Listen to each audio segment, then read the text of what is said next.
All right, the Atlanta Falcons have a vacancy with their defensive coordinator, and it just took an interesting turn on who they just interviewed. If you're new to the channel, we're Detroit Lions fans, but we have this channel dedicated to teams that just kind of get overlooked by the national media. And Falcons, definitely one of those teams, and they are going to be a strong contender next year based on what we saw from Michael Penix Jr. and just kind of those skill position players really starting to find it too much.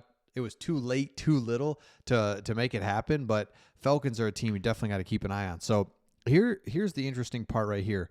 They're looking at Steve Wilks for their defensive coordinator spot, and it's interesting because Wilks did a really good job, and he kind of reminds me of Dan Campbell in how he was interim head coach for the Panthers and just really turned that around and was they were just tough and kind of a team you didn't want to play.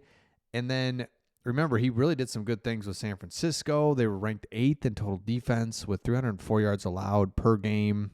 So Wilks is highly respected around the NFL and something to keep an eye on, but he's the latest guy that has been interviewed. And it's like, okay, let's do this. Why don't we get a veteran dude in here that's been around and can just settle the defense down? And you look at guys like out in L.A., they've got Jesse Minter, who plays not an aggressive style defense, but one that just keeps things in front of you, settles things down for your offense to go to work, cannot give up big plays, cannot allow offenses to go down on you and just really cause problems. So let me know your thoughts in the comments on that one. Okay, this is interesting as well, is PFF put out your kind of just quiet superstars on each team that no one talks about, right?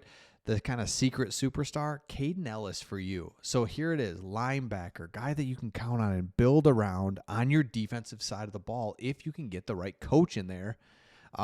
If he can cut down on his missed tackles, Ellis could ascend even more for Atlanta in 2025. So you look at some of the things that he did, and he was really good, really all over the place, very solid with his run defense, still had a high missed tackle rate, and was still good. So keep an eye on him. Now, here's what you can do if you're Atlanta. Pretty simple, right? Let's look at, this is where it gets exciting if you're an Atlanta fan. You start looking at, okay, what could we do with our draft picks, and what does that look like? Let's take a look at it here. If you go in, there's a few different mock drafts, and it's a few different things you can do.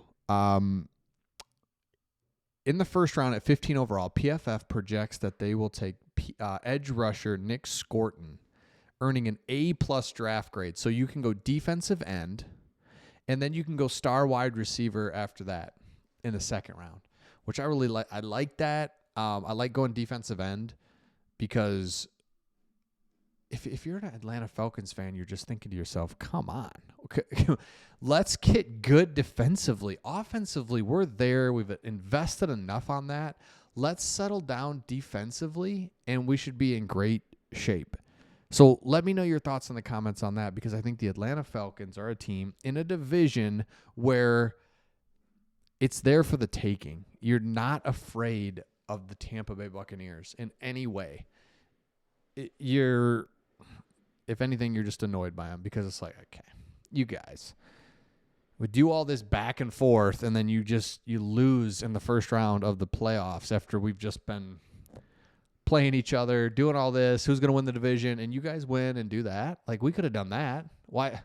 Let us just get in and do that. So I think Atlanta Falcons fans know that in free agency, and let's take a look at that. If you look at free agency, you can look at kind of the salary cap numbers for the NFL, and what you'll notice. Let me pull it up so you can see it.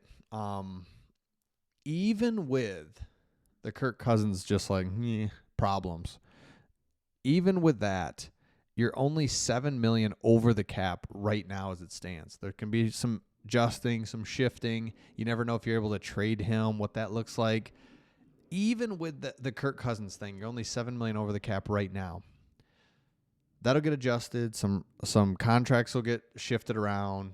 You'll release a couple guys. It's not that big a deal. Get this cap space figured out. Here, I'll pull it up. I said I'd pull it up. I didn't. there you are towards the bottom. So one of the things we talk about a lot is like, oh boy, this looks bleak. Saints are always down there with just horrible cap space management. Jeez, just every year. I don't get it. So look at the Saints. That's what I'm talking about. Browns, Saints, Seahawks, $30 million, $52 million over the cap. You're $7 million over the cap. It's no problem. You'll rework contracts. You'll be just fine. Be smart in free agency. Let's get some defensive players, get a new defensive coach, new energy on the defensive side of the ball to pair with our offensive weapons that we've invested so heavily in. Michael Penix, you're the guy. Start now. You're our quarterback for the next 10 years. Let's be like the Washington Commanders, and let's just come on. What are we doing? That's what the mentality has to be with the Falcons going forward. So let me know your thoughts in the comments. Again, we're Detroit Lions fans. Can't wait to see what the Falcons do in free agency, free agency, and then the draft. Like the future's bright with Penix. Kirk, love ya. Didn't work. Whoops. Time to move on. It'll be just fine. So let me know your thoughts in the comments, and we'll see all of you on the next one.